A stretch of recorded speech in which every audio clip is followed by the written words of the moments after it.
함께 읽었습니다. 오늘 함께 나눌 말씀의 제목은 하나님께서 이루시는 회복입니다. 지금 스가랴서가 어떤 배경하에 기록됐는지는 어제 말씀을 드렸습니다. 그리고 다시 하나님의 말씀을 전하는데, 스가랴가 오늘 7절 보니까 다리오 왕 제2년 11째 달 이렇게 되어 있습니다. 그리고 24일에, 그러니까 처음 1장 1절을 시작한 그 말씀보다 몇 개월 후에 다시 하나님께서 스가랴를 통해 이스라엘 백성들에게 말씀을 들려주시는 겁니다. 그런데 오늘은 두 가지의 환상이 등장합니다. 첫 번째는 말 탄 사람들이 등장하고, 두 번째는 네 뿔을 보는데, 스가랴가 그 환상을 보고 직접 하나님께 물어봅니다. 이것이 무슨 뜻입니까? 했더니 그 뜻을 설명하신 겁니다. 첫 번째 비유의 말 탄 자의 환상은 여러 말이 등장하죠. 오늘 8절부터 보니까 한 사람이 붉은 말을 탔고, 또 그 뒤에는 붉은 말, 자줏빛 말, 백마가 서 있다. 사실은 이 스가랴도 그렇고요, 그 예언서 중에 신약 성경에 요한계시록이 있는데 거기에도 보면 이렇게 여러 가지 색깔의 말들이 등장합니다. 그런데 이제 스가랴에서 보여주고 싶은 환상은 이 말 하나하나가 어떤 색깔을 갖고 있느냐가 중요한 게 아니고요, 그 뒤에 대답을 해주죠, 천사가. 이는 여호와께서 그 온 땅을 두루두루 다녀보라고 보내신 하나님의 천사들이다, 이렇게 직접 대답을 합니다. 그러니까 온 땅을 순찰하는 이들이었다. 다시 말하면 하나님이 그 땅을 돌보시고 살피시고, 더 나아가 두 번이나 반복하는데요, 위로하라고 보내주신 천사들이다, 이렇게 직접 대답을 해주셨습니다. 그 땅을 세심히 보살피시는 하나님.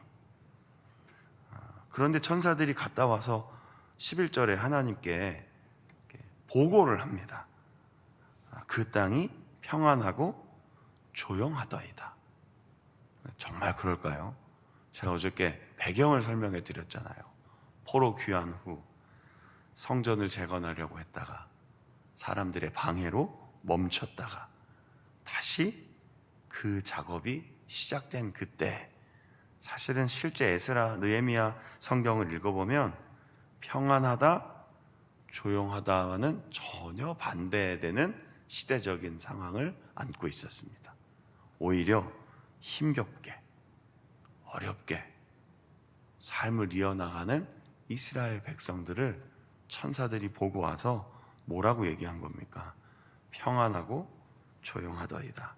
사실 묘사가 이렇게 돼 있지만 실제는 그냥 그 겉은 앉아 있고 그냥 잠잠합니다, 이렇게 표현되어 있는 겁니다. 그러니까 실제 우리가 말하는 마음이 평안합니다 이런 보고를 한 게 아니라, 그들이 겉보기에는 잠잠하나 그들 안에는, 그 백성들 안에는 지금 성전을 재건하고 하나님의 나라를 세우는데 힘이 없고 쉽지 않은 어려운 시기를 감당하고 있습니다, 이렇게 보고를 한 겁니다. 사랑하는 성도님들, 하나님은 알고 계십니다. 우리는 이렇게 서로의 겉을 보면서 살잖아요. 성도들과의 만남, 또 서로의 만남 속에 우리는 그 속에 있는 모든 것을 헤아릴 수 없습니다. 우리는 겉보기에 저 집사님이 그냥 평온하시구나, 별 문제가 없으시겠지, 그냥 괜찮으시겠지, 그렇게 볼 수 있는 겁니다. 그러나 우리의 마음과 우리의 삶을 세심하게 살피시고 보살피시는 하나님은 알고 계십니다. 우리가 무엇이 힘든지, 무엇이 어려운지, 우리가 어떤 어려움을 안고 있는지 하나님은 알고 계시다는 겁니다. 그래서 지금도 하나님은 온 땅을 두루 살피시고 계십니다. 말탄자를 보내서 그 이스라엘을 살피시고 위로하셨던 것처럼 오늘을 살아가는 우리에게도 성령 하나님께서 늘 함께 하시며 살피시고 위로해 주시고 계심을 믿고 오늘도 그 주시는 힘을 힘입어 살아가시기를 간절히 소망합니다. 그래서 13절에 여호와께서 천사에게 선한 말씀, 위로하는 말씀으로 대답하셨다라고 얘기합니다. 지금 이 시기는 위로가 필요한 시기였습니다. 이미 70년간 징계를 받았습니다. 큰 심판을 받았습니다. 그러니까요, 오히려 그 천사가 하나님께 탄원하며 기도하잖아요. 하나님, 언제까지? 벌써 70년이 지났는데 이 땅을 이제 긍휼히 여겨주십시오. 하나님의 마음이 거기 있었습니다. 하나님의 마음이 늘 자비와 긍휼로 가득하시다는 것을 기억하며 오늘도 기도하실 때 하나님 우리의 삶을 또 이 나라를 긍휼히 여겨주십시오 라고 기도하시면 좋겠습니다. 자, 두 번째 환상이 어떤 내용입니까? 네 뿔을 보게 되죠. 또 이것을 물어봅니다. 하나님, 지금 환상 가운데 보여주시는 네 뿔은 무슨 의미입니까? 했더니 19절에 유다와 이스라엘, 예루살렘을 무너뜨린 뿔이다라고 직접 설명을 해주십니다. 이게 직접적인 나라를 표현하는 것인지는 정확하지 않습니다. 왜냐하면 네 뿔이라고 생각해 보면 사실은 유다, 이스라엘, 어떻게 보면 정확하게는 남유다 북이스라엘인데 이들을 무너뜨린 나라가 아수르, 바벨론이었거든요. 그럼 두 개 뿔인데 네 개 뿔이라고 하니까 이게 어느 나라인가 궁금하긴 한데요. 사실은 거기서는 정확하게 어디다라가 아니라 이스라엘을 여지껏 힘겹게 했던 모든 강대국들을 말하는 겁니다. 모든 국가들. 근데 그들이 어떤 나라였는지 이미 앞부분에 잠시 소개해 놨습니다. 15절을 보면요, 그들이 안이란 나라라고 표현을 해놨습니다. 안이란 나라. 그러니까 사실 하나님이 그들을 잠시 들어서 이스라엘 백성들을 깨우치려고 힘을 주었더니 하나님은 조금 노하였는데 그들은 힘을 내어 이스라엘 백성들을 엄청나게 힘들게 만들었다는 겁니다. 그래서 내가 그들을 심판하겠다고 얘기하시는 겁니다. 때로는 이해할 수 없는 이야기죠. 왜 하나님을 알지 못하는 사람들을 들어서 이스라엘 백성들을 심판하시는가? 이 모든 이유를 우리가 다 알 수가 없습니다. 그러나 분명한 건 하나님이 그들을 사용하셨다라는 겁니다. 왜냐하면 그 앞에 나오는 이야기 때문입니다. 내가 예루살렘 시온을 위해 크게 질투했다. 성경에 나오는 질투란 단어는 더욱 크게 사랑했다라는 뜻입니다.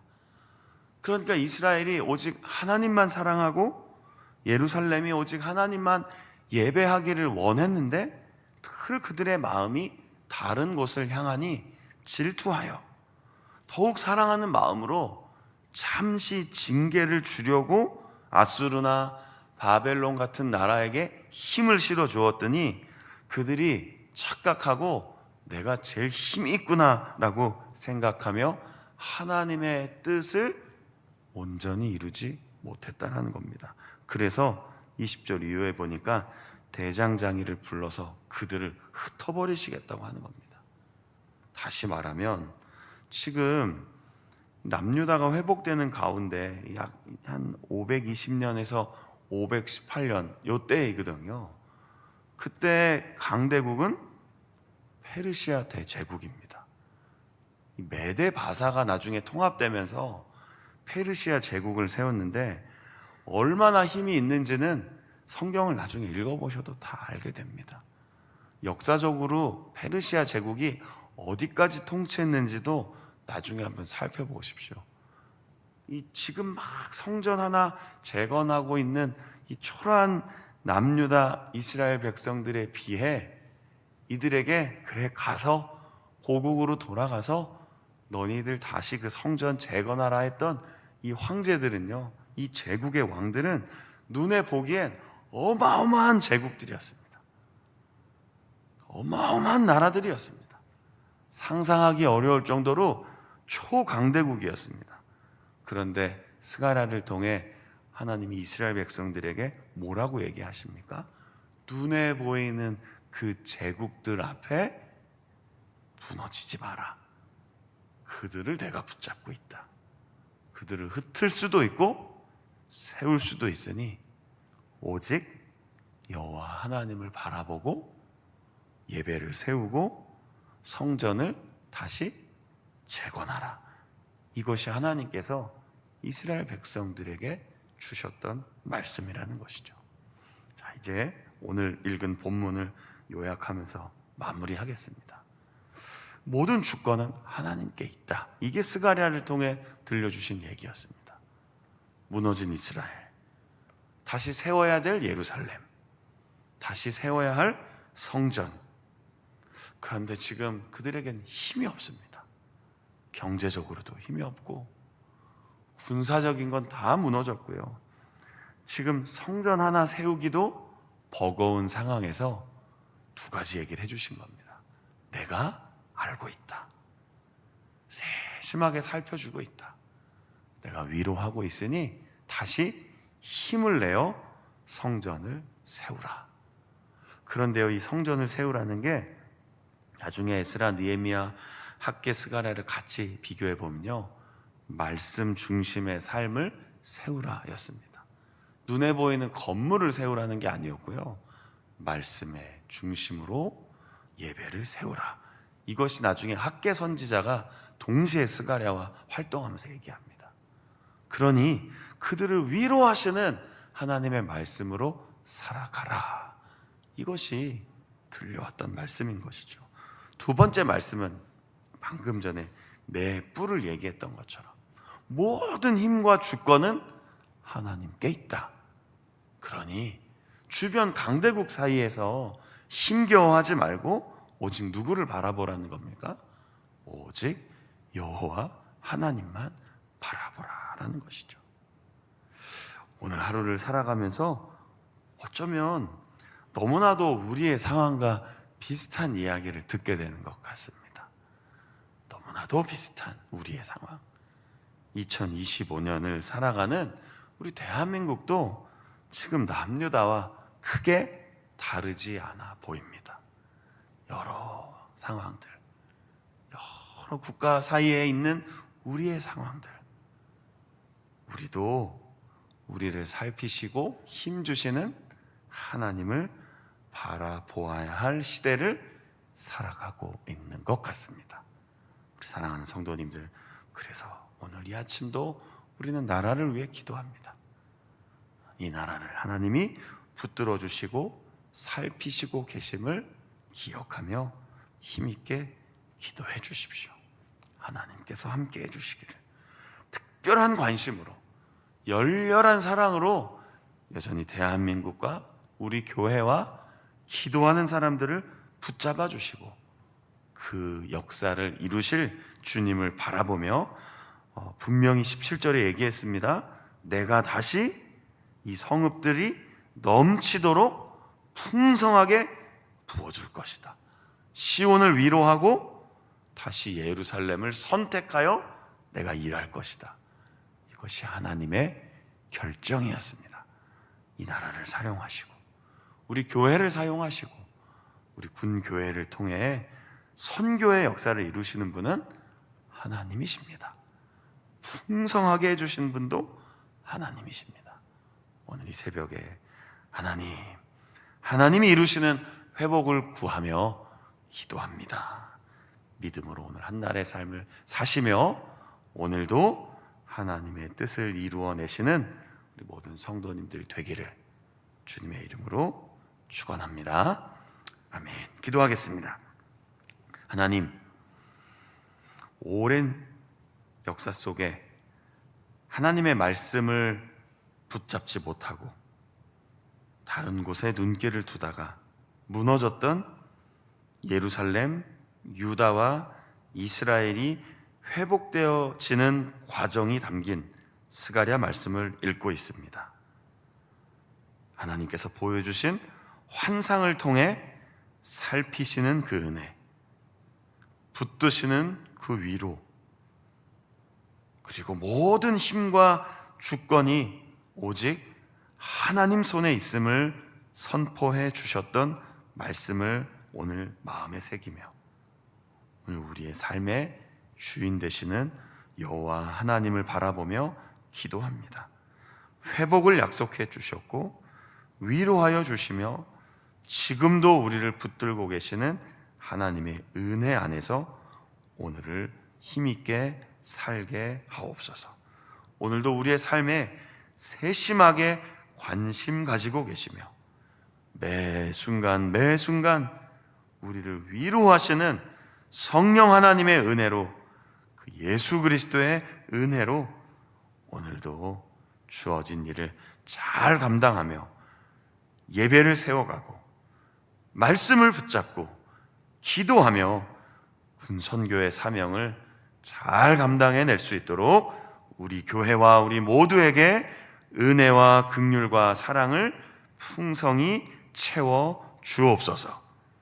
시온을 위로하시며 다시 예루살렘을 택하리라 하셨던 하나님의 말씀처럼 하나님 참 어렵고 힘들어 보이는 이 대한민국, 그리고 우리의 교회와 우리의 군선교회 현장에 풍성함과 하나님의 능력을 부어주셔서 주님의 뜻이 온전히 이루어지는 것을 보게 하옵소서. 힘들어하고 연약하고 지쳐있는 사람들에게 하나님의 은혜를 주셔서 약한 자의 방패 되시며 위로자 되시는 힘 주시는 주님을 바라보며 오늘도 믿음으로 살아가는 오늘 하루 되게 하여 주옵소서. 나라와 군과 우리 사랑하는 교회를 붙들고 계시며 늘 함께 해주시는 예수님 이름으로 감사하며 기도드립니다. 아멘. 주기도문으로 마치겠습니다. 하늘에 계신 우리 아버지, 아버지의 이름을 거룩